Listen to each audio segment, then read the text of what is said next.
So hey, there's a lot of people that are questioning whether you should pay off debt before you start investing in your retirement, and the answer to that may depend on your financial situation.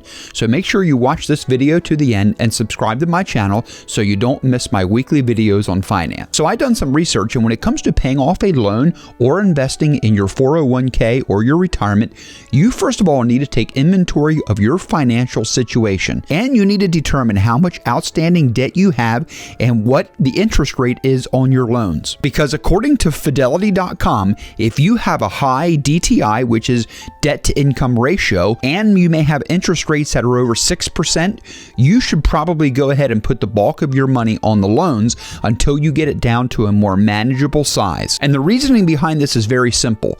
Most investors will agree that the average return in the stock market, like a 401k or an IRA, they are typically around 10% on average. Now, what this means is if you have a higher interest rate on your loan, the money that you make on your 401k investments will essentially be lost on your loan interest. So one of the first things I tell people to do is you want to go ahead and wipe out your credit card debt, make sure your car payments are down to a minimum, and make sure you get a comfortable home loan. So once you do all this and you feel good about your debt to income ratio, it is actually time to start planning for your retirement. And I will say that the earlier that you can start, the better it will be for you. So most financial advisors will suggest that when it comes to paying off your loan or investing in your retirement, you should do kind of like a 50-50 split.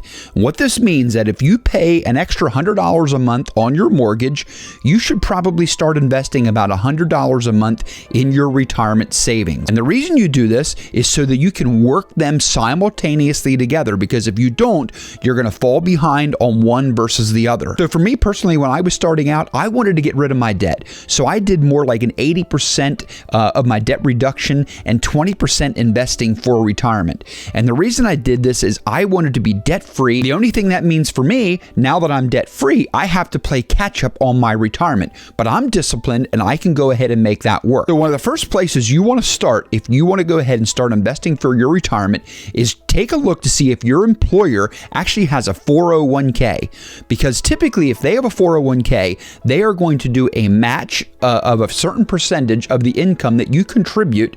And this actually means that you are going to be getting free money. And you want to start investing in your employer's 401k as soon as you can, because if you wait to invest, you're going to miss the chance of taking advantage of the compound interest and the employer's matching grant over the long haul. One thing you got to remember though, when it comes to a 401k, you absolutely cannot touch your money until 59 and a half years old.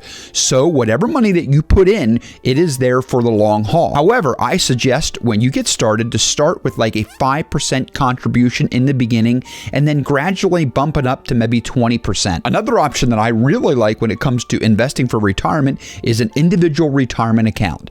An individual retirement account, or an IRA, is simply a place where you invest your after-tax dollars. And what's going to happen is if you go ahead and fall on hard times, you can actually take a withdrawal anytime out of your IRA.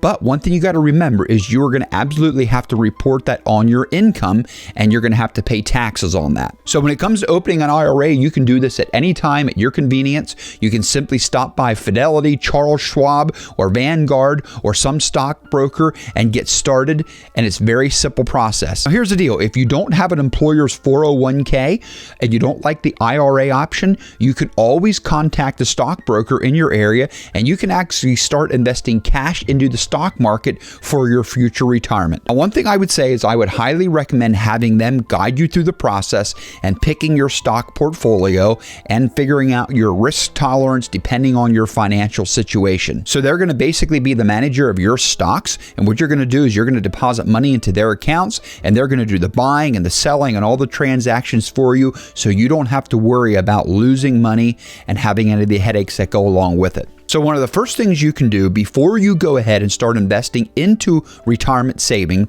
is what I tell people is to look at your debt to income ratio. Go ahead and make that as low as possible.